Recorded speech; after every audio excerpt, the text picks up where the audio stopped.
En la semana pasada hemos estudiado un tema muy importante y fue observar la vida del apóstol Pablo como una entrega absoluta por la iglesia local. Y hemos observado eso, ¿no? Una vida entregada al servicio de la iglesia local.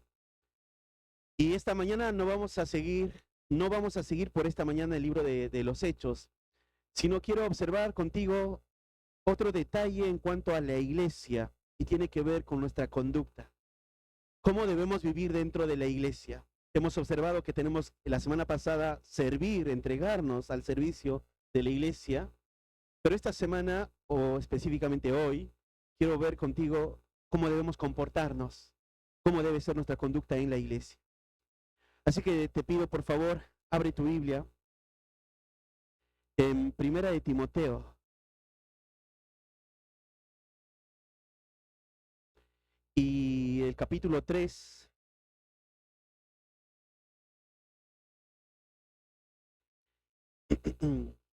Y vamos a leer desde el versículo 14 al 16. Ustedes sigan con la vista ahí en su Biblia. Dice: esto te escribo, aunque tengo la esperanza de ir pronto a verte, para que si tardo, sepas cómo debes conducirte en la casa de Dios, que es la iglesia del Dios viviente, columna y baluarte de la verdad. E indiscutiblemente, grande es el misterio de la piedad. Dios fue manifestado en carne, justificado en el Espíritu, visto de los ángeles, predicado a los gentiles, creído en el mundo, recibido arriba en gloria.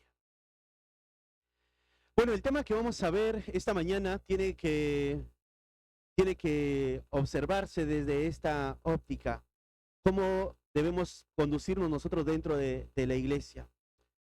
Hace mucho tiempo leía un libro, ese libro de Una iglesia conforme al corazón de Dios. El autor de este libro hablaba 4 aspectos que no es la iglesia. La iglesia no es una institución fría con reglamentos y estatutos fríos. La iglesia no es un edificio, una estructura. La iglesia no es un club social. La iglesia no es solo para ir los domingos. Cuando tú observas estos detalles que acabo de mencionar, traería mucho para hablar, cada detalle. Por ejemplo, cuando pensamos en que la iglesia no es una institución fría, claro, no es como el poder judicial, donde están personas que han estudiado, abogados, detrás de un escritorio, con leyes frías. Nosotros estamos en un lugar determinado, pero con un libro que tiene vida, que es la palabra de Dios. Y no son leyes frías, muertas. Tiene vida la palabra de Dios. Tampoco cuando decimos que es un edificio. La iglesia no es este edificio. Bueno, no hay un edificio acá, pero no tiene que ver con esta estructura. No tiene que ver con un club social. O sea, no venimos acá para ser amigos, para ganar ventaja en amistades, para salir a jugar, para hacer cosas. La iglesia no debe observarse de esa manera. Ni la iglesia debe observarse solo para ir los domingos. Porque si pensamos que la iglesia es solo ir los domingos, estamos cayendo quizás a una religiosidad. Debemos asistir los domingos, pero debe ser visto aún mayor, mucho más que eso. Entonces, ¿qué es la iglesia? Sabiendo que es la iglesia, va a traer una conducta apropiada en la iglesia. Y hoy vamos a observar mi conducta, pero vamos a hablar un poco de lo que es la iglesia. Te quiero decir que la iglesia no nació en la mente de ningún hombre, ni de ninguna organización paraeclesiástica. Cuando digo organización paraeclesiástica, no sé si lo entiendes, te lo explico. Una organización paraeclesiástica son varios ministerios que lo llaman, o organismos que están ayudando, haciendo obras. Por ejemplo, no sé si ustedes escucharon el ministerio Compassion, que se dedica a ayudar a los niños de determinadas iglesias con alimentos, y la iglesia se organiza y esta organización manda alimentos para que algunas personas puedan administrar lo que viene. Y cuando digo que la iglesia no nace de una organización paraeclesiástica, Compassion o cualquier otro, Palabra de Vida, cualquier otro ministerio, o alguna radio, la iglesia no nace de allí. La iglesia nace en la mente de Dios. Dios es el que instituyó la iglesia y Dios es la que edifica la iglesia. Pensando de esta manera, debe traer hoy a nuestra vida, en esta exposición, observar que debemos comportarnos de una manera distinta si observo desde esa óptica que es Dios. Y Dios pone las reglas. Yo no las pongo las reglas. Dios pone las reglas. Porque Él está edificando su iglesia. Y vamos a ver quiénes son la iglesia. Bueno, Pablo va a escribir esta carta, que acabamos de leer una porción de la carta, y acabamos de leer justamente el pensamiento principal de todo el libro de Primera de Timoteo. La carta de Primera de Timoteo tiene 6 capítulos. ¿Y dónde está la idea principal? Justo en lo que leímos. Todo tiene propósito a razón de esto. O sea, Pablo le escribe varias cosas en esta carta, pero responde a razón de lo que le dijo, que es la iglesia. Por eso Timoteo tenía que tener cuidado en la iglesia. Por eso Timoteo tenía que defender de los lobos que se levantan en la iglesia. Por ejemplo, si ves conmigo, fíjate Hechos, capítulo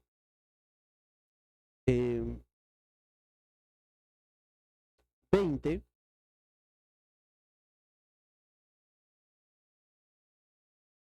versículo 30, fíjense. El 29 vamos a leer. Dice, porque yo sé que después de mi partida entrará en medio de vosotros lobos rapaces, que no perdonarán a quién, al rebaño. El 30 dice, y de vosotros mismos se levantarán hombres que hablen que cosas perversas para arrastrar tras sí a los discípulos. ¿A quién está escribiendo, con quién está hablando esto Pablo? Con los ancianos de la iglesia de Éfeso. Y en el momento que Pablo escribe la carta a Timoteo, Timoteo está como pastor en la iglesia de Éfeso. O sea, es así. Lo que acabamos de leer en Hechos ocurre años antes, cuando Pablo está terminando su tercer viaje misionero. O sea, en medio del tercer viaje misionero, se va a despedir de los ancianos de Éfeso y les va a decir, hermanos, de fuera van a entrar lobos y ellos no van a perdonar al rebaño. O sea, Pablo da por hecho que los hermanos de la iglesia son ovejas y de fuera vienen los adversarios que van a engañar, van a devorar, van a hacer cosas despiadadas en la iglesia. Y no solo eso, sino dice, es más, de dentro de ustedes, o sea, del grupo de la iglesia, se van a levantar también hombres perversos que van a arrastrar tras sí a los discípulos con mala enseñanza, malos ejemplos.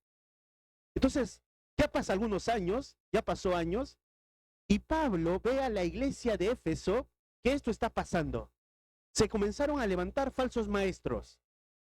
Entonces, para Pablo es importante dejar a su discípulo amado, Timoteo. Por eso le va a enviar a Éfeso para que Timoteo tome la labor pastoral. Timoteo no planta la iglesia de Éfeso. El que planta la iglesia de Éfeso es Pablo mismo. Pero Pablo tiene un peso por esta iglesia. Él es un apóstol. Entonces le va a dejar al que está mejor entrenado, al que pasó mayor tiempo con él, en un sentido. No es que los demás no estuvieron bien entrenados también, sino al discípulo amado. Le va a dejar a Timoteo ahí en Éfeso. Y cuando ya esté en Éfeso, Pablo va a mandar una carta. Y justamente es la carta del que leímos. Fíjate algo más ahí que estás en Hechos. El 31 dice, por tanto, velad, acordándoos que por 3 años de noche y de día no he cesado de amonestaros con lágrimas a cada uno. Hasta ahí nada más. Volvamos a, el 36, fíjense, dice, cuando hubo dicho estas cosas, se puso de rodillas y oró con todos ellos. Entonces hubo que gran llanto de todos, y echándose al cuello de Pablo, le besaba. Fíjense el amor de estos hermanos hacia Pablo. Bueno, volvamos ahí a Primera de Timoteo, que va a ser el lugar de donde vamos a estudiar. Entonces ya tienen más o menos el detalle. ¿Por qué Pablo manda esta carta? Ya se levantaron falsos maestros, ya hay de fuera comienzan a querer entrar a hablar cosas que no son verdaderas. La verdad va a querer ser dañada. Entonces Pablo va a mandar esta carta a Timoteo y le va a decir varias cosas como tiene que ser. Pero hay algo más que quiero mencionarte de esto. La iglesia de Éfeso está situada ahí, valga la redundancia, en Éfeso. Y esta ciudad de Éfeso estaba en Asia Menor. Y en Asia Menor había varias ciudades pequeñas. Y alrededor de Éfeso había varias ciudades. Éfeso era una ciudad importante en Asia Menor. En ese tiempo era una ciudad muy importante. A tal punto que muchos tenían que viajar a Éfeso por la política que se daba allí, por el comercio que había, pero por alguna razón más, por la religión que había en Éfeso. ¿Sabes? Ahí había un templo construido a una diosa, la diosa Diana, o llamada también la diosa Artemisa. Este templo tenía 27 metros de ancho y 27 metros de ancho y 173 metros de largo. Desde el mar se podía observar de manera imponente este templo. Y en el medio del templo estaba abierto y se podía ver el cielo. Y se observaba también ahí en el medio del templo a una figura de una mujer con muchos bustos, porque era considerada la diosa de la fertilidad. Pero no solamente eso, sino había en el calendario del año, en el año, había en un mes donde practicaban la orgía sagrada. Entonces muchos marineros, muchas personas viajaban hasta Éfeso y iban al templo para pecar de manera inmoral. Esta era esta ciudad, así, una ciudad inmoral. Y Pablo va a plantar una iglesia en esa ciudad. Ahora, todos los detalles que te hablé de este templo, de esta diosa Diana, todos los habitantes de ese lugar conocen bien esta idea de templo, conocen bien de la estructura. Entonces Pablo va a usar palabras que ellos conocen para darles verdades de lo que es la iglesia. Y acá Pablo va a comenzarles a enseñar, bueno, específicamente a Timoteo, cómo tiene que vivir. Fíjate cómo inicia el versículo 14. Dice, Timoteo, esto te escribo. Estoy 1 Timoteo 3:14. Dice, Timoteo, esto te escribo. ¿Cuál es esto que le escribe? Todo 1 Timoteo. Toda esa carta. Esto te escribo. Dice, aunque tengo la esperanza de ir pronto a verte. Para Pablo, él tenía un gran deseo de ver a su discípulo. Pero por si no llegaba Pablo a verlo, quería él que llegue de antemano esta carta. O sea, lo que te está diciendo acá es crucial. Era la importancia que tenga la carta en sus manos este pastor. Pablo pudo haber esperado ir hasta Timoteo y decirle todo esto de manera presencial, cara a cara, y corregir. Pero Pablo no va a esperar, sino Pablo le urge, y en esa urgencia manda esta carta por todo el contenido que tiene.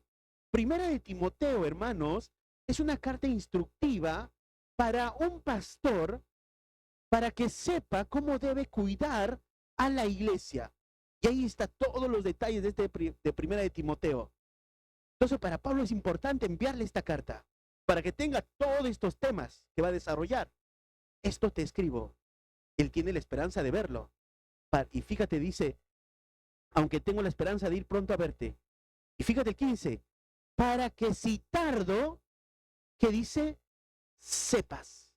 Esta palabra sepas en el griego te da la idea de encontrar una habilidad necesaria para alcanzar una meta. Piensa esto. Pablo, con un propósito, le manda la carta. Le dice, te doy esta carta, te mando esta carta para que al final cumpla su propósito. Haya en ti una meta para que sepas qué tiene que saber. Y dice el siguiente ahí, para que sepas cómo debes conducirte. Pablo quiere apelar a algo. Pablo quiere apelar a la mente de Timoteo, al área cognitiva, para que esto produzca un cambio en su conducta, un comportamiento apropiado. Para Pablo es vital este libro, es importante y lo debemos ver de esa manera. Esto es importante porque para Timoteo, siendo el pastor de la iglesia de Éfeso, iba a ser el modelo para los demás creyentes. Fíjate, otra vez, piensa esto. Timoteo no plantó la iglesia de Éfeso. Pablo lo deja a Timoteo en Éfeso cuando él se va a Macedonia. Ya la iglesia es una iglesia instituida. Comenzaron a entrar personas como lobos dentro de la iglesia. Y de medio de la iglesia comenzaron a levantarse hombres que con su mal ejemplo y con su mala enseñanza estaban engañando. Entonces ahora Pablo lo deja a Timoteo y le dice, te mando esta carta. Es vital, Timoteo, que aprecies cada cosa que te estoy diciendo. ¿Sabes por qué, Timoteo? Tú tienes que ser ese modelo, ese ejemplo. Los demás van a observar tu vida. De cierta manera, el liderazgo es el modelo para la iglesia. Estoy poniendo un peso sobre mí mismo, ¿no? Pero es así. Todo líder y todo que aspira es un modelo. Ahora, no solo eso. Dice, bueno, le está hablando al pastor. Acá, claro, Timoteo es el pastor en esta iglesia. Pero esta carta tenía que ser leída a la iglesia. Y la iglesia tenía que observarlo como un mandato a ellos o como un llamado a ellos. O sea, toda la iglesia tenía que observar cómo debe cambiar su conducta, su comportamiento, para que si tardo sepas cómo debes conducirte. De esto se trata, hermanos. Se trata de nuestra conducta en la iglesia. ¿Cómo vivimos en la iglesia? ¿Cómo actuamos en la iglesia? ¿Qué decidimos en la iglesia? Porque esto repercute. Pensamos en, la semana pasada estábamos hablando de una iglesia, una vida entregada hacia la iglesia local, y en algún momento hemos hablado marcas de una iglesia sana. Queremos tener una iglesia sana, pero se trata de observar nuestra vida en esta iglesia, cómo estamos. Bueno, Pablo, para ponerle ese peso de esta conducta, porque tendríamos que ver todo el libro de 1 de Timoteo para observar cómo debe conducirse. No vamos a ver eso, todo 1 de Timoteo, pero sí vamos a ver las características que tiene la iglesia por la cual Timoteo debe entender cómo debe comportarse. Y vamos a comenzar a observar detalle a detalle. ¿Ok? Entonces, en primer lugar, tenemos que apreciar la identidad que tiene la iglesia. Ese es el primer punto. Tenemos que apreciar la identidad que tiene la iglesia. Hace unos días atrás, no me acuerdo la fecha exacta, se celebró los 100 años de Universitario de Deportes. Algunos sonríen ahí y les despertó eso. Yo lo sé porque vivo cerca del estadio y hubo un bullicio y esto y lo otro y hasta la madrugada había cohetes y todo lo demás. Las personas se identifican con este club, muchas personas. Obviamente algunos de nosotros tenemos otro club, no el Sanse Universitario. Se identifican con él, con algún otro club. Pero esto no es un club. Te decía, la iglesia no es un club social, es mucho más. Ni siquiera compararlo a algo así. ¿Cómo debe comportarse las personas de la iglesia? Bueno, deben comportarse de una manera adecuada por una razón. Para Pablo es esto importante. Fíjate lo que dice,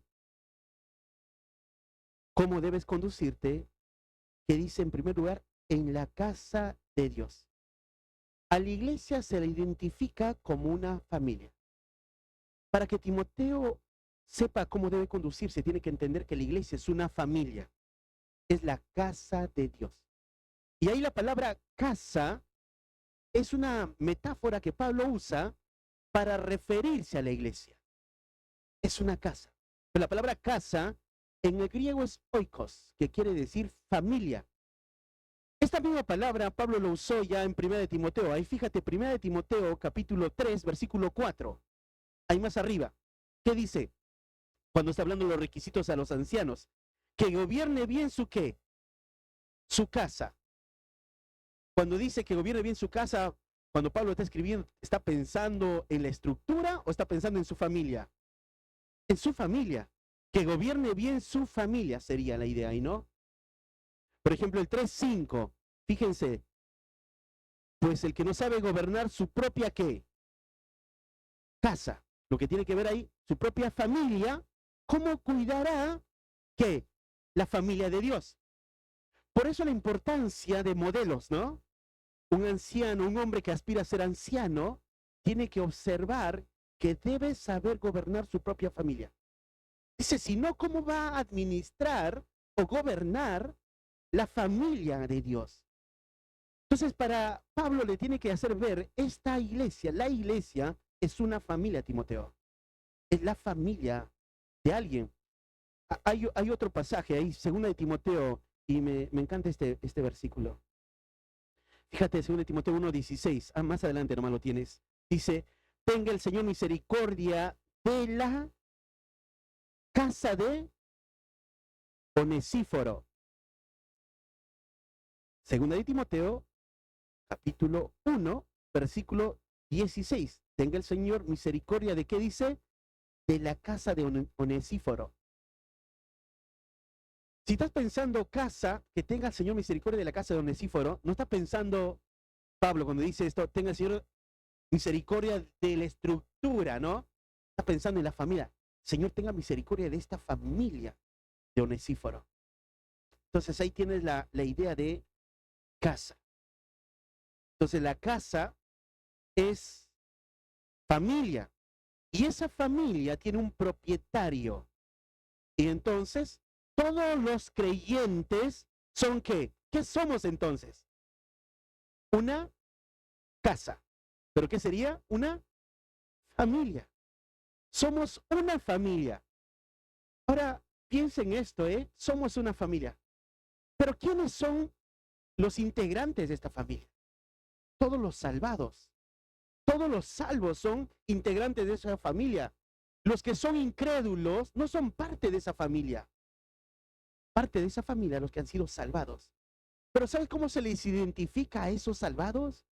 Se les identifica cuando estas personas dan testimonio público de que son hijos de Dios, los que se han bautizado.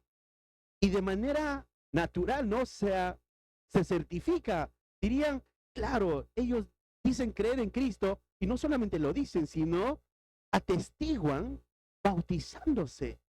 Son esa familia, la familia de Cristo, la familia de Dios. Si piensas en esta idea de familia, hay un pasaje que me trae temor. Fíjate, primera de Pedro 4:17, dice, porque es tiempo de que el juicio comience por la casa de Dios. ¿Sabes? El día de hoy iba a enseñar, si seguíamos con Hechos, ¿sabes de qué, hermanos? El tema para la próxima semana, ya les voy adelantando, se trata el juicio divino sobre la primera iglesia. Sígueme con lo que estoy diciendo ahora. ¿Sabes? El próximo domingo se va a tratar el juicio divino sobre la primera iglesia. Eso íbamos a tratar el día de hoy, pero estamos pasando para el próximo domingo esto. Y sabes que el pasaje que acabamos de leer se observó en la primera iglesia. Dice el pasaje de primera de Pedro que leíste, porque es tiempo que el juicio comience. ¿Por dónde? Por la familia de Dios. ¿Sabe lo que hace Dios? Toma en cuenta todo lo que hacemos como familia. Nadie puede engañar a Dios. Como familia, no estoy hablando como tu familia nuclear con tu apellido en determinado lugar. Estoy hablando como familia de la Iglesia Bíblica Misionera de La Molina. Dice, es necesario que el juicio comience en la familia de Dios. Y sabes que Dios juzgó a Ananías y Zafira matándolos. Y eso es lo que vamos a observar el próximo domingo. ¿Y por qué los mató? ¿Cómo los mató? Y de Dios nadie se puede burlar. La iglesia es una familia. Si es una familia, lo debo observar así. No todos pertenecen a esa familia, decíamos. Solo los creyentes pertenecen a esa familia. Los que no son creyentes, no. Y ahora, piensa esto. Esa familia también debe ser observada donde deben protegerse con amor.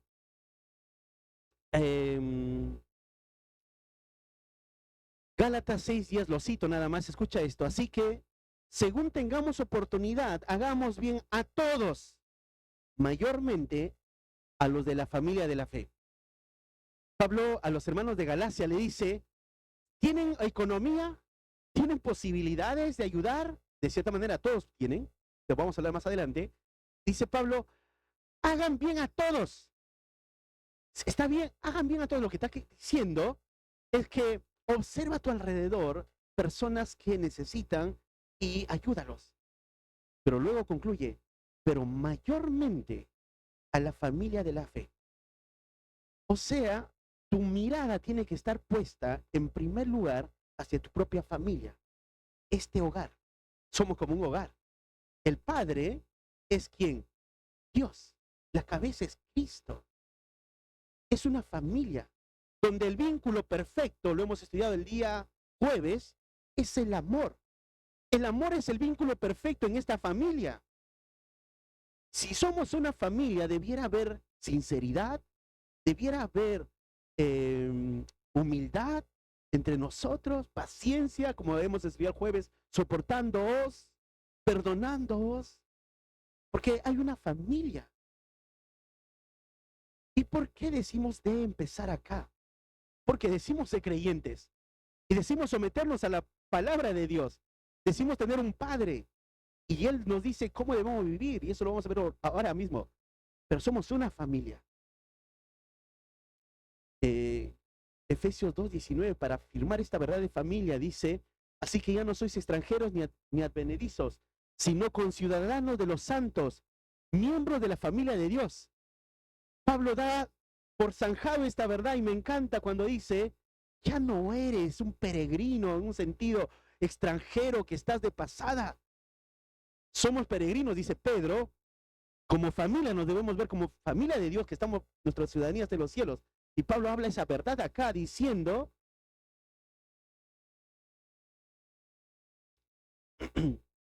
sino conciudadanos de los santos, miembros de la familia de Dios, miembros. O sea, hay algo que nos une como miembros. Hay algo que nos une a todos. Y todos somos parte de un cuerpo. Somos miembros de la familia. Somos una familia. Entonces el propósito de esta familia es que refleje a Dios. ¿Por qué? Fíjense, todavía no estudiamos la otra partecita. Fíjate, pero quiero que lo veas. En 1 Timoteo, regresa a 1 Timoteo. Dice, para que citarnos sepas cómo debes conducirte en la casa de quién? De Dios. ¿En la familia de quién? De Dios. Esa familia no es la familia del pastor Gutarra. No es la familia de Fundación de Iglesias. No es la familia del pastor Matías. No tiene que ver nada, ningún hombre, ninguna organización. Tiene que ver Dios. Es la familia de Dios. Y si es la familia de Dios, yo tengo que observar con cuidado cómo me conduzco en esa familia de Dios. La familia de Dios. Por lo tanto, si observo a todos como familia, debo entender que cualquier cosa que haga puede repercutir en mi familia. ¿O no es así en tu propia familia nuclear? Imagínate que un hijo o una hija o una esposa o un esposo de su propia familia nuclear se vaya. ¿Repercute en la familia? ¿Sí? ¿Repercute, por ejemplo, si uno de los miembros es rebelde de tu propio hogar? ¿Repercute o no? ¿Sí? ¿Repercute no sé, una rebeldía? ¿Repercute un hecho bueno que haga una familia? ¿Repercute o no? Dentro de tu propia familia. Sí. La familia de nosotros, que es la familia de Dios, también repercute todo lo que los miembros hacen de esa familia. Las decisiones negativas que cometen repercute al cuerpo. Por eso es importante observar cómo son mis conversaciones, cuáles son mis decisiones, cuáles son mis planes, qué gusto de música tengo. Porque todo lo que yo hago en la familia va a ¿qué? Va a afectar a la familia de la fe. No puedo tomar decisiones por tomarlas. Tengo que pensar que todo lo que yo hago va a afectar. Pero no, a veces no pensamos en eso.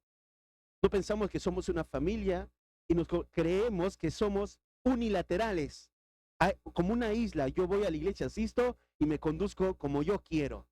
Pero cuando nos olvidamos que somos un cuerpo, somos miembros, somos una familia, pero no de ningún pastor, dice familia de Dios. Y por eso la conducta debe cambiar, porque es la familia de Dios. Y si observamos de esa manera, los unos a los otros se va a hacer real. Hay un pasaje que dice, exhortaos unos a otros. Entonces yo entiendo, ¿no? ¿Cómo dejaría, imagínate esto, que Cielito deje que su hermana menor, que es Fabiana, se vaya y juegue, no sé, con las arañas de ahí de la casa, en la esquina que hacen sus telas de arañas, y vaya y comienza a jugar, a agarrar. Sería una mala hermana ella que le deje ir y que se va a dañar y quizá le va a morder la araña y va a introducirse el veneno en el cuerpo de su hermana. Ella lo va a evitar a toda costa en su familia, le va a dañar. O que su propia hermana comience a ver algo en la televisión que le va a afectar. Ella como su hermana decir, no lo hagas. La familia se cuida. Por eso somos una familia que debemos reaccionar ante el pecado de nuestros propios hermanos. Porque es una familia. Y la prioridad es cuidar esa familia.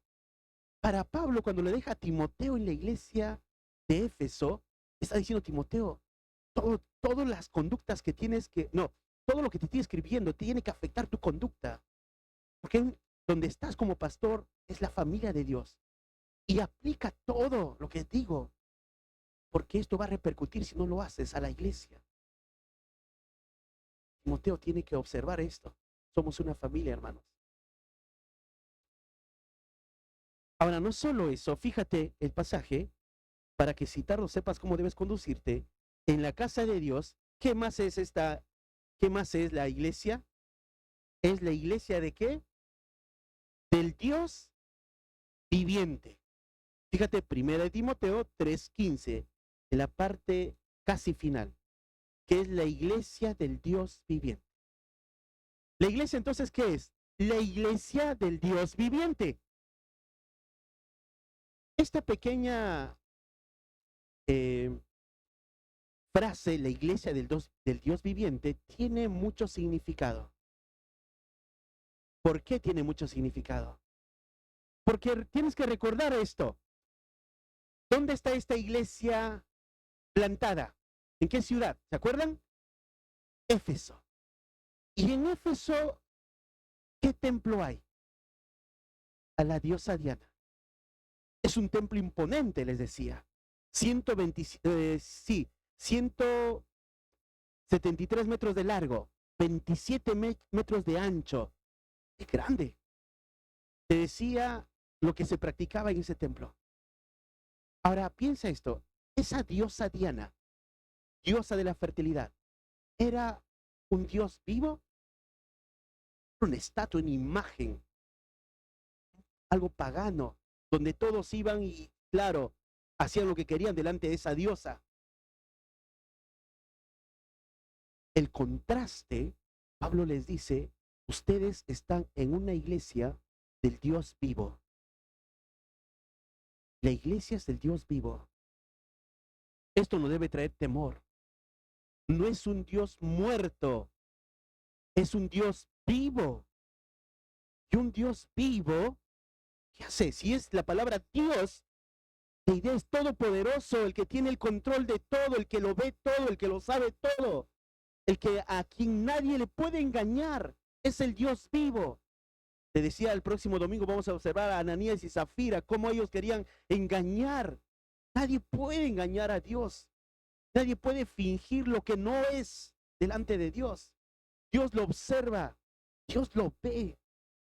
Es un Dios vivo y debe traer temor.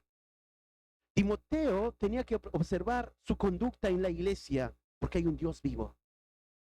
Tienes que observar tu conducta en la iglesia porque hay un Dios vivo. La iglesia del Dios viviente, dice.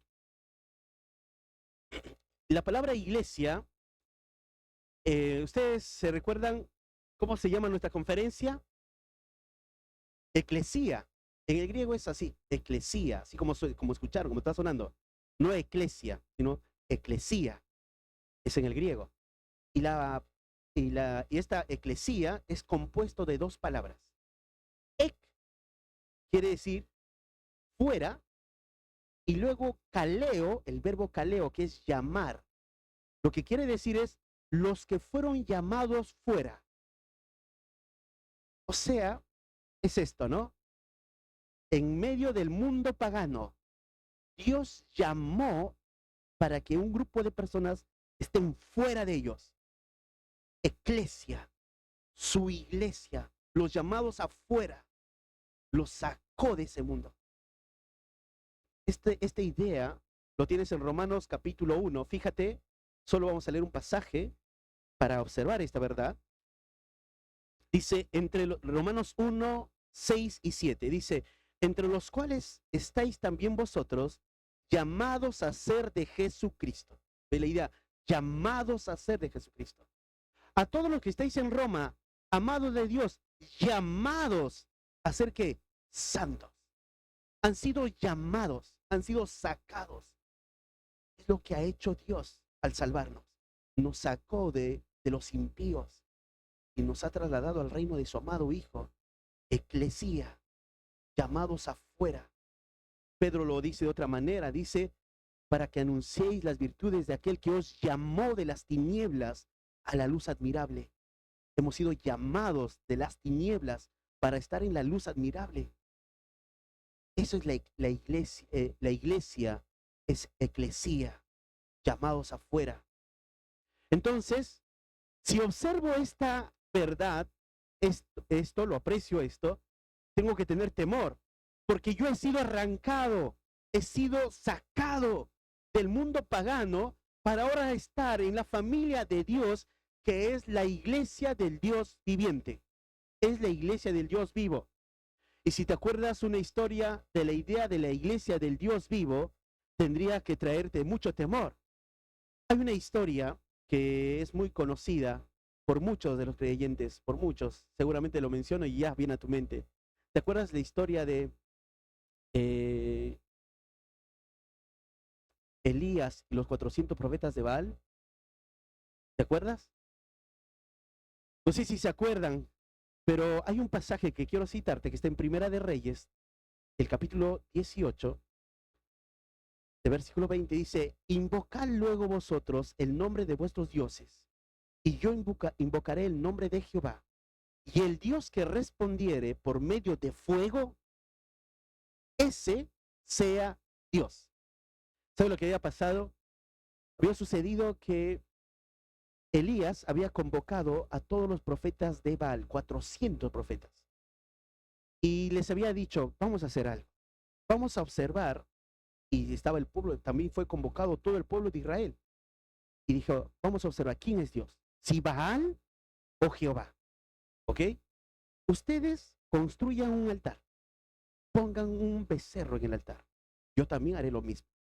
Y el primer Dios que mande fuego del cielo, bueno, pero el primer Dios que mande fuego y consuma el sacrificio, ese sea Dios.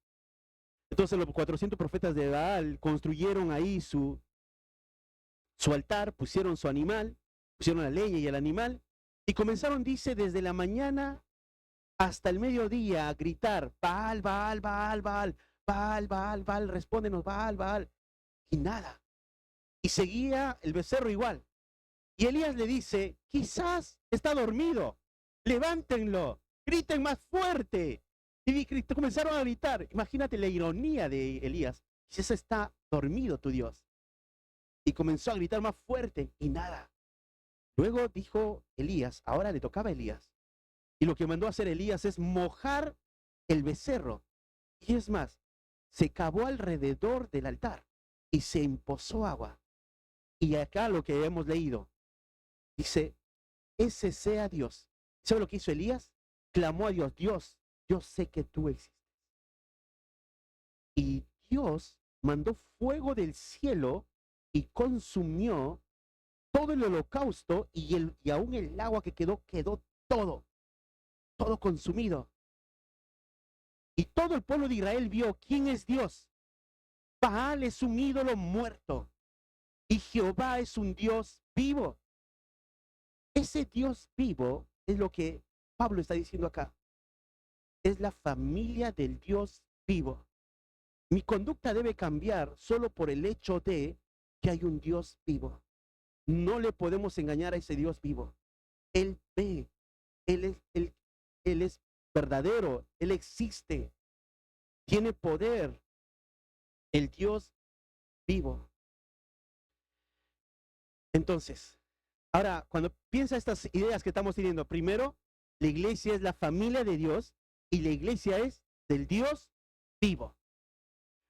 Cerrando todo esto, en una familia, si alguien viene a tu familia a visitarte, puede traer su costumbre, sus principios e imponer a tu familia que vivan así. ¿Te imaginas que vaya a visitar a tu casa y a mí me gusta dormir a la 1 de la mañana y levantarme, no sé, 5 de la mañana, no, levantarme 11 de la mañana? Me gusta, no sé, cosas que no te gusta a ti. Me gusta escuchar música y venga a tu casa, le digo, hermano, vengo a instalarme en tu casa. Ah, qué bueno, quédate. Y comienzo a hacer mis costumbres. ¿Eso estaría bien? No. No, cuando yo voy a tu casa, tendría que ponerme debajo de qué? De tus reglas. Cualquiera que viene a visitar se pone debajo de las reglas. ¿Sabes? La iglesia es la iglesia del Dios viviente, de la familia de Dios. Y las reglas no lo puso el pastor, lo puso Dios. Y a cualquiera que no le guste, se tiene que someter solamente. El que no le guste se tiene que ir. Es la familia de Dios. Y a esa familia se le cuida.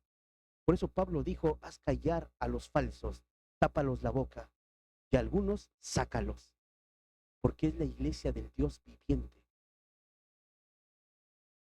¿Qué tarea para un pastor? Porque Timoteo es el pastor de la iglesia de Éfeso y lo tiene que hacer. Y no lo tiene que hacer pensando en los que vienen, lo tiene que hacer pensando de quién es el propietario de los que vienen. Su temor no tiene que estar a las personas, su temor tiene que estar en Dios. Por eso no hace concesiones con personas. Su deseo único es honrar al Señor, sea lo que sea, porque va a cuidar a la iglesia del Dios. Y él fue puesto nada más como alguien que iba a ayudar, como un colaborador, como un administrador. Por eso Pedro decía que un día va a venir el príncipe de los pastores que juzgará a los pastores que fueron puestos sobre una iglesia. Porque el pastor tiene, lo único que tiene que hacer es decir lo que dice la Escritura y cuidar que se viva lo que dice la Escritura. Porque es la iglesia del Dios vivo. Nuestra conducta debe ser distinta. Es lo que está diciendo aquí Pablo. En otra parte le va a decir, 1 Corintios 3:16, le va a decir, ¿no sabéis que sois templo de Dios y que el Espíritu de Dios mora en vosotros? El Espíritu de Dios mora en vosotros.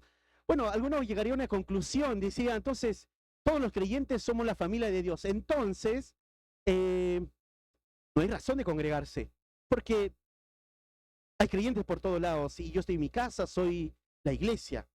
No, no, eres parte de la iglesia. La iglesia se observa cuando un grupo de hermanos se reúne para hablar de una congregación.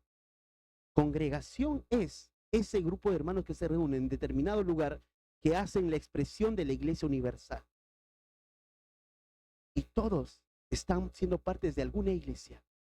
No hay ningún creyente, y no debiera haber, que se conduzca sin una iglesia a título personal y se maneje su vida así. Porque es la iglesia del Dios vivo. Y las iglesias han sido constituidas para que se ordene aún esta verdad. Bueno, en primer lugar, tenemos que apreciar la identidad que tiene la iglesia. En segundo lugar, tenemos que apreciar la función que cumple la iglesia. Fíjense el versículo 15. ¿Qué es? Voy a leer la primera parte para luego entrar al segundo punto. Dice, para que citarlo, sepas cómo debes conducirte en la casa de Dios, que es la iglesia del Dios viviente, y acá viene la función. Columna y baluarte, ¿de qué? De la verdad. ¿Cuál es la función que la iglesia cumple? Es columna y baluarte de la verdad. Estas dos palabras, columna y baluarte, son metáforas que Pablo usa para designar cuál es la función que tenemos como iglesia. Te cito un poquito para que lo que escribía tomando datos de cómo era esta iglesia imponente, este templo imponente de la diosa Diana. Escucha, la iglesia de la diosa Diana o Artemisa tenía 127 columnas y cada columna era de 2 metros de diámetro. Y cada una de ellas tenía un regalo de algún rey. Muchas de ellas eran de mármol y muchas adornadas con joyas o enchapadas de oro. Y todas estas columnas sostenían un techo, pero al medio de ese templo había estaba libre, ¿no? Como les había comentado. La gente miraba en ella y era conocida. Y como te decía, los marineros desde el mar Geto, cuando miraban hacia el templo, podían ver algo imponente. Pablo, cuando usa esta idea de columna y baluarte, para los de Éfeso no era extraño o complicado entender. Columna seguramente vino a su mente rapidísimo lo que veían cada vez que salían al mar o cuando regresaban. Miraban este templo y todas esas columnas. Y baluarte, todo ese cimento de donde se puso esas columnas. Pero para Pablo todo esto era metáfora para decir estas verdades. La iglesia, dice, es columna. Claro, es una función que cumple la iglesia. ¿Y qué es baluarte? Baluarte tiene que ver con el cimiento, sobre donde descansa la estructura. Piensa esto, la iglesia es columna y baluarte. ¿Pero de qué? ¿De qué dice? De la verdad. La iglesia no inventa la verdad. La iglesia sostiene la verdad. La verdad es como ese techo que descansa sobre la columna. Es algo imponente. La verdad. ¿Y qué es la verdad? La verdad es todas las verdades del Evangelio, toda la Escritura, toda la palabra de Dios. La iglesia no tiene que maquillar la verdad, solo sostener la verdad. La iglesia no tiene que inventar la verdad, solamente sostener la verdad. La iglesia no tiene que manipular, solamente entregar la verdad. La verdad está. La iglesia todo lo está puesto para sostenerla. ¿Sabes cuál es la función de la Iglesia Bíblica Misionera de La Molina? sostener la verdad. Para eso estamos acá. Para que cualquier persona que pase por la puerta e ingrese, escuche la verdad. Que en un lugar determinado hay una iglesia que sostiene la verdad del Evangelio. Columna y baluarte de la verdad. Un comentarista hacía este pensamiento, cito, dice, era una torre pentagonal, hablando de la iglesia de Éfeso, que servía para defender del enemigo. Así la iglesia tiene que defender la doctrina, defender de las falsas enseñanzas inconmovibles de la verdad de Dios. Para eso está puesto la iglesia, hermanos, para sostener la verdad. Esa verdad es autoritativa en sí misma, inerrante, es esa verdad. Tiene autoridad, inerrante. Por eso, cuando enseñamos la Escritura, decimos que no tiene error lo que vamos a enseñar. Tiene autoridad para nuestras vidas, para conducirnos, para guiarnos. Aquí está toda la verdad. Por eso debemos apreciarlas. 1 Timoteo 1:3, por eso dice Pablo, como te rogué que te quedases en Éfeso cuando fui a Macedonia, para que mandes que algunos no enseñen diferente doctrina, para que mandes a algunos que no enseñen diferente doctrina.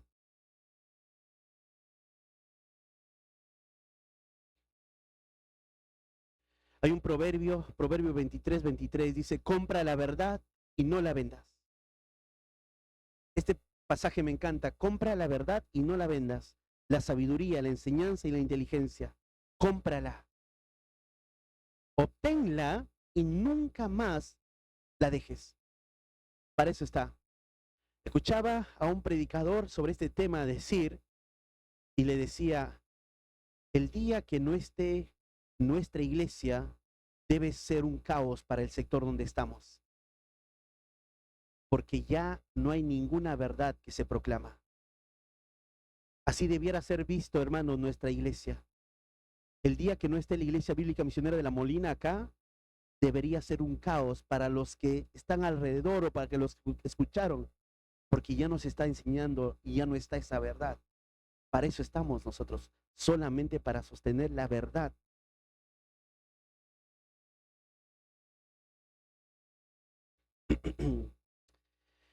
Y qué verdad, ¿no? Es una verdad que, como le decía, la verdad es la verdad de Dios y que le fue designada a la iglesia hacerlo.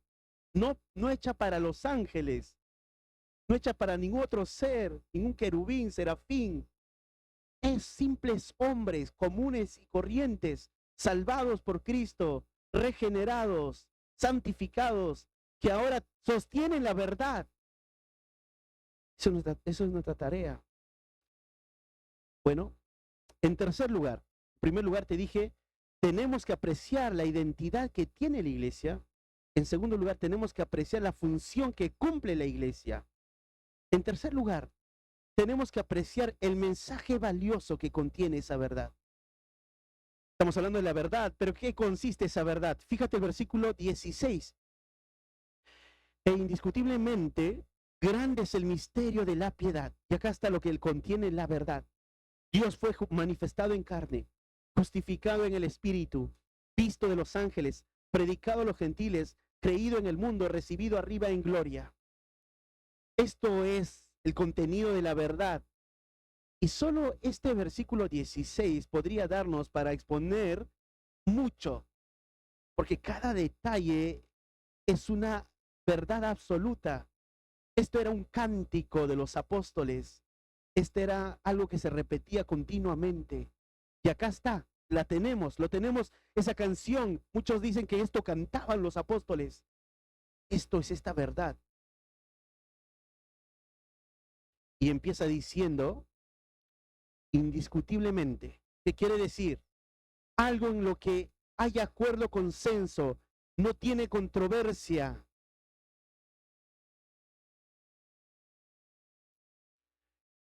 En este mundo tenemos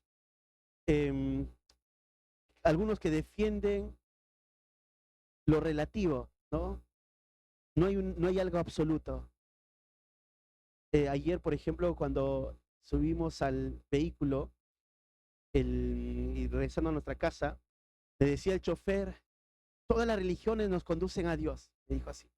Y al final, a cabo, todas las religiones nos conducen a Dios. Está hablando de todas, pero digo, no, no es así. Hay una sola verdad. Hay algo absoluto nada más. No es aunque muchos quieran defender el relativismo, tenemos que nosotros hablar de lo absoluto. Hay una sola verdad y hay un solo camino y hay una sola manera. No hay varios caminos. Hay un solo camino. Y esta idea de indiscutiblemente es esto. No se puede discutir esto. Esta es la única verdad. Bueno, va a estar el que no quiera aceptarla, la verdad. Bueno, está en el otro lado del camino sería, frente a la vereda. Él no lo quiere escuchar y no lo quiere aceptar. Va a tener que dar cuentas a Dios, pero esto es la verdad. Y predicamos como si tuviéramos, porque creemos que tenemos la verdad, porque esta es la verdad. ¿Y cuál es? Indiscutiblemente grande, dice, es el misterio de la piedad. Esa idea de misterio es algo que era velado por un momento y luego revelado. Y te dice misterio de la piedad, esa reverencia a Dios. ¿Y cuál? Y acá empieza diciendo, Dios fue manifestado en carne. Dios fue manifestado en carne. Esto a algunos le va a molestar. No van a querer escucharlo. Que tú les digas que Dios mismo se encarnó. No te van a decir, sí, creo yo en un Dios todopoderoso, pero el que fue encarnado es solo poderoso, no todopoderoso. Estos son los testigos de Jehová. Pero no es así. Pablo está diciendo, Dios fue encarnado. El Dios fue hecho carne. Y está pensando en la deidad. Claro, no el Padre se encarnó, el Hijo se encarnó. Pero decir hijo, para algunos les dice, ¿ves? Estás diciendo que es hijo. Es hijo, entonces es creación. No, no es hijo por engendramiento, es hijo por relación. El Hijo eterno con el Padre eterno decidieron relacionarse de esa manera, de padre e hijo. Pero ambos coexisten en una sola esencia, como Dios. Y acá estamos hablando ahora de dos personas nada más, porque hay una tercera persona, que es el Espíritu Santo. Entonces el Hijo eterno, que es Dios, se encarnó. Y esta idea de encarnarse es aparecer, mostrarse. La encarnación de Cristo. La encarnación de Cristo es verdadera. Se hizo carne. Y lo que Juan dijo esto, ¿no? Lo que vimos y lo que tocamos, eso os anunciamos. Juan, primera de Juan te da esta idea.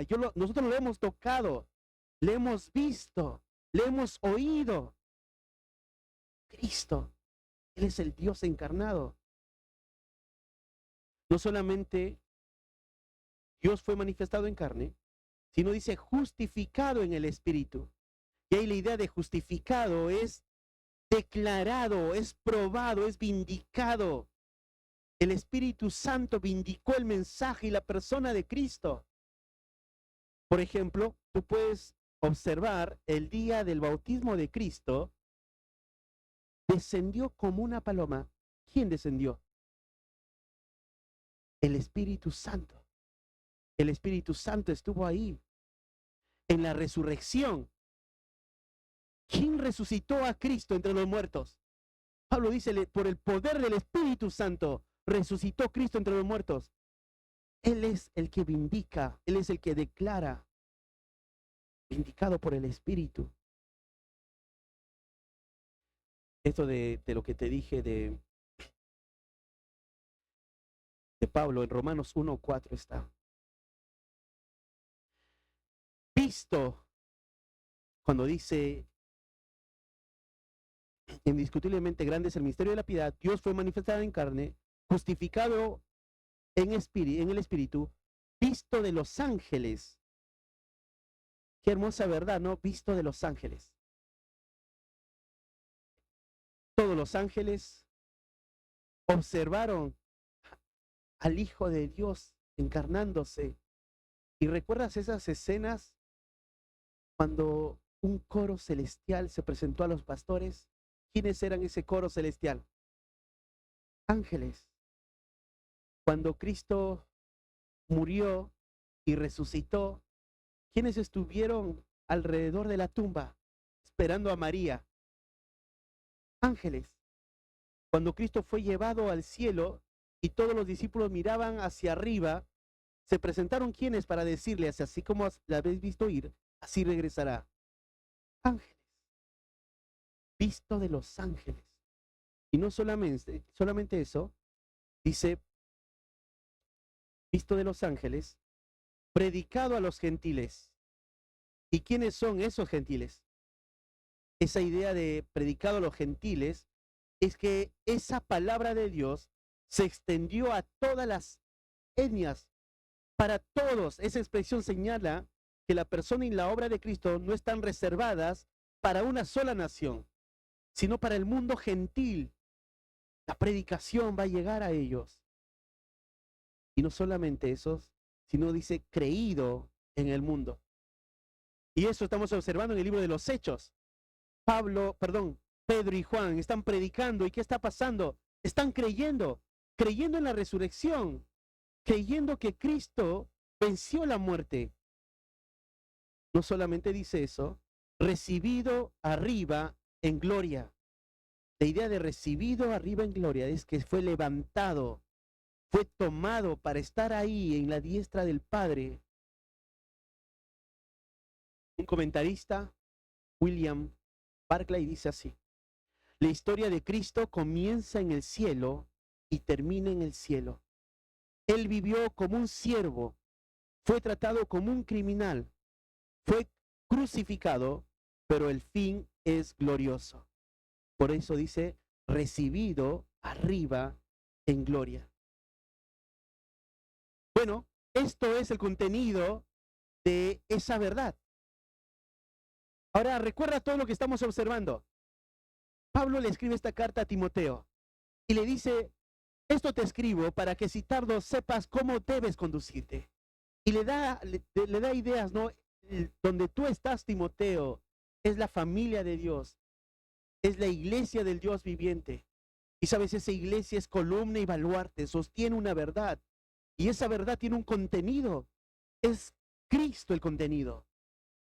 Y desde Génesis a Apocalipsis hay un mensaje central. Cristo. Por eso, Timoteo, tu conducta debe cambiar. Para esta verdad que se aplica a nuestras vidas. Hermanos, la iglesia en el que estamos es la iglesia del Dios viviente. No es nuestra iglesia. Y debemos conducirnos bajo las normas que Dios establece en su palabra. Tenemos que someternos a Dios. Lo que dice la palabra de Dios, eso lo voy a hacer. No caprichos de ningún hombre, lo que dice la Biblia. Tenemos que, no solamente eso, sino levantar en alto esta verdad. La vamos a proclamar, la vamos a defender, la vamos a cuidar, la vamos a entregar a personas que quieran apreciarlas. Y no solo eso, sino esto tiene un contenido. ¿Y qué hacemos? La estudiamos, la investigamos continuamente, la palabra de Dios. Inquirimos en el texto para apreciar esa verdad que contiene esta escritura. Entonces, algunas preguntas que pueden servir sería, ¿qué valor tiene para ti la iglesia? ¿Qué papel estás jugando para que se cumpla esa función de la iglesia? Si sostiene la verdad, ¿qué estás haciendo tú para que esa verdad sea proclamada? Recuerda que eres parte de la iglesia. Y lo último sería, ¿cuánto conoces del contenido de esa verdad? ¿Estás creciendo? Bueno, que Dios nos ayude con esta exposición a observar nuestras vidas, cómo estamos frente a su palabra. Vamos a orar y dar gracias a Dios por esta mañana. Oramos. Padre, te damos gracias. Gracias por tu palabra, Señor. Gracias porque en ella está la verdad. Hemos observado, Señor, este hermoso llamado que Pablo hace a Timoteo, cómo debe conducirse en la iglesia del Dios viviente, que eres tú. Y ese mismo llamado es hacia nosotros, Señor. Si debe cambiar nuestra conducta, es justamente porque tú eres dueño de esta iglesia. Tú estás edificándola, Señor. La estás lavando con tu palabra. Ayúdanos, Señor, a observar de esa manera. Te damos gracias, Cristo, por salvarnos, por hacernos parte de esta iglesia. Gracias por llamarnos. Gracias, Señor. Jesús, te pedimos que nuestro único interés sea conocerte solo a ti a través de tu palabra, para que también el Padre sea exaltado. Gracias. Ayúdanos a tener todo esto y atesorar todas estas verdades que hemos escuchado para la gloria y honra de tu nombre. Gracias, Padre, por todo. Oramos agradecidos en el nombre de tu Hijo Jesús. Amén.